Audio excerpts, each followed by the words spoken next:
Now we're going to talk about Vedic astrology and how it relates to your spiritual growth.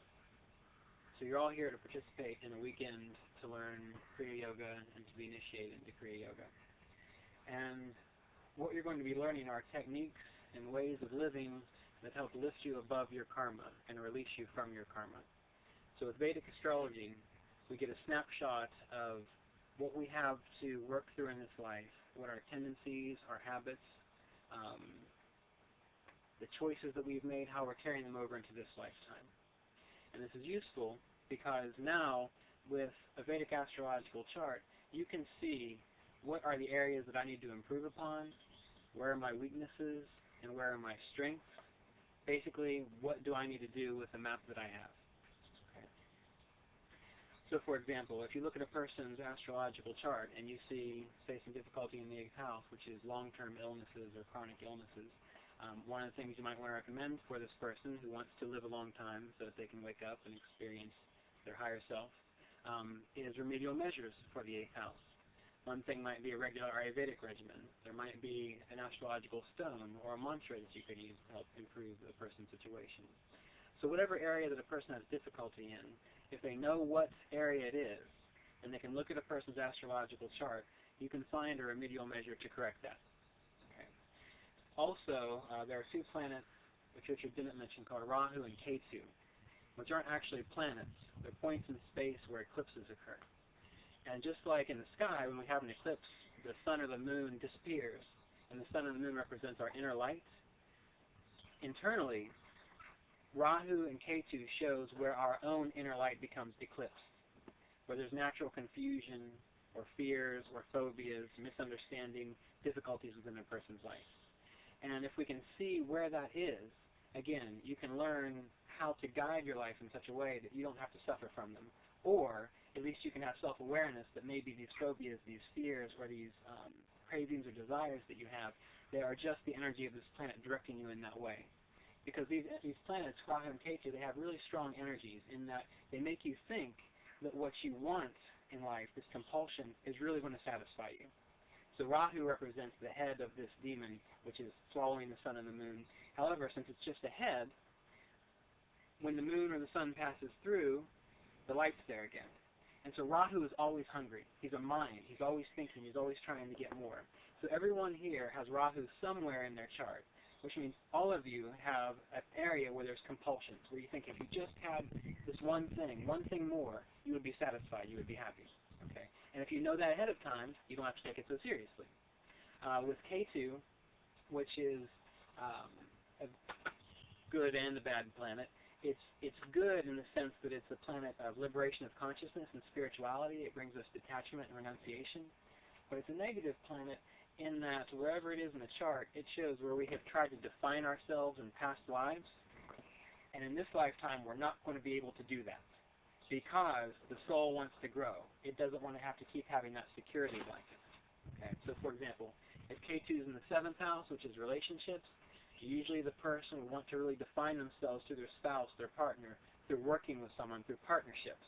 But Ketu's there, which means no matter how hard they try, it's going to make it difficult. It's going to cause frustration, tension. It's going to cause breaks and separations in the relationships.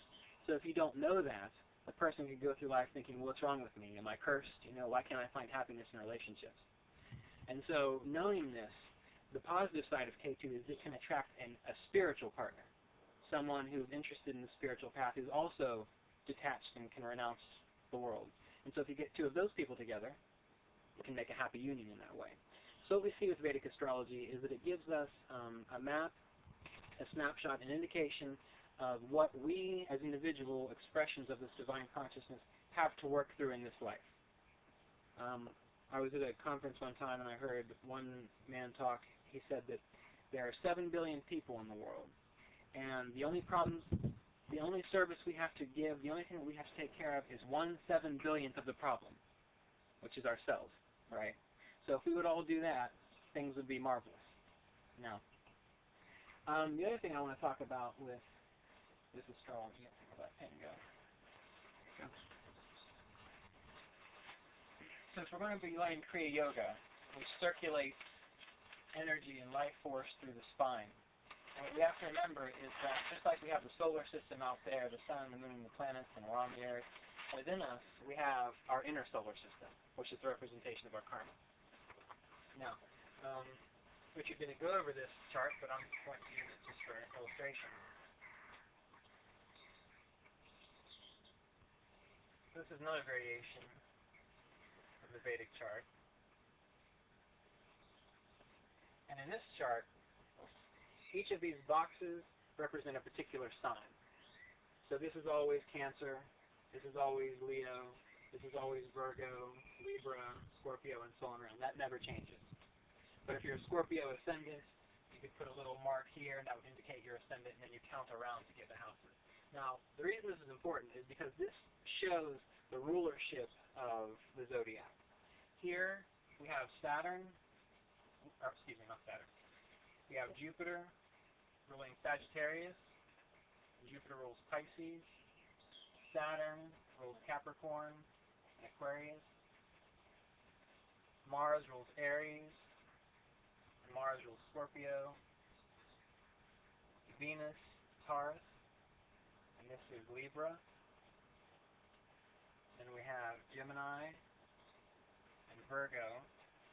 And we have the Moon for Cancer and the Sun for Leo. Now, each planet and each zodiac sign represents a chakra within our spinal column, within our nervous system. And the technique we're going to be learning this weekend, the Kriya pranayama, or the Sushumna breathing, where you breathe as though you're pulling this electrical current up through the spine. Essentially what this does is it neutralizes karmas along the spine. Okay. Sri Rishwar, if I remember correctly, he had said that if a person could live 1,000,000 years in a natural environment with good food, good water, nice people around, no disease, if they could live 1,000,000 years in that way, they would naturally wake up, just in the course of evolution. But humans, we don't live that long. And so what they found was, using this technique of Kriya pranayama, if you do it with devotion and intensity, pulling this breath, this life force up through the spine, from the base of the spine all the way up to the crown, you can pull it around to the spiritual eye if you like. By doing that once with intention and devotion and letting it flow back down, that essentially equates to 1 year of healthy, wholesome living. Okay. So within 7 or 10 years, you go through 1,000,000 kriyas, you can experience self-realization, God consciousness, and so on. Now, along the spine, we have the first chakra, which is represented by Saturn, and also Capricorn and Aquarius. When we get to the second chakra, which is ruled by Jupiter, we have, did I get that right? Capricorn and Aquarius? Yes, Capricorn and Aquarius. And then we have Sagittarius and Pisces. We pull it up to the third, which is the third chakra ruled by Mars, which is Aries and Scorpio. We go around, we have Venus, which is the heart chakra, Libra and Taurus. Mercury represents the throat chakra, communication, intelligence, speech. And then we have the moon and the sun. Now, the moon and the sun are represented by the spiritual eye. Right side, sun, left side, moon. Now, why don't we have a planet associated with the crown chakra? Anyone? Richard? Okay, we don't have a planet associated with the crown chakra because the crown chakra represents transcendence. So it's beyond karma. Okay. Now, the reason I like to use this chart is because it shows how when we circulate life force through the spine, when we do pranayama, it shows how we are directing that energy through this pathway here. And so each of you have a specific astrological chart. So wherever your planets are, whatever the predispositions of the planets, every single time that you pull that current up through, you neutralize a little bit of that karma. Okay. For example, many of you might hear that Mercury goes retrograde. And so when Mercury goes retrograde, immediately they think we're going to have difficulty with communication, travel, technology, all these sorts of things. Well, that's true to a degree, but it's only really true if you have a problem with Mercury in your chart in the first place, you see. So if it's going on out there, it can only affect you if it's going on in here, you see. And that's why this is so important, because whatever your karma is, if you can cleanse those channels, if you can let go of your attachment to that karma, then these external influences, they're either not going to affect you or they're going to affect you very mildly, and you'll be able to handle it. That's the point of all of this. Okay. Does that make sense? Okay. Let's see. Well, any questions so far? Any questions about astrology, how it relates?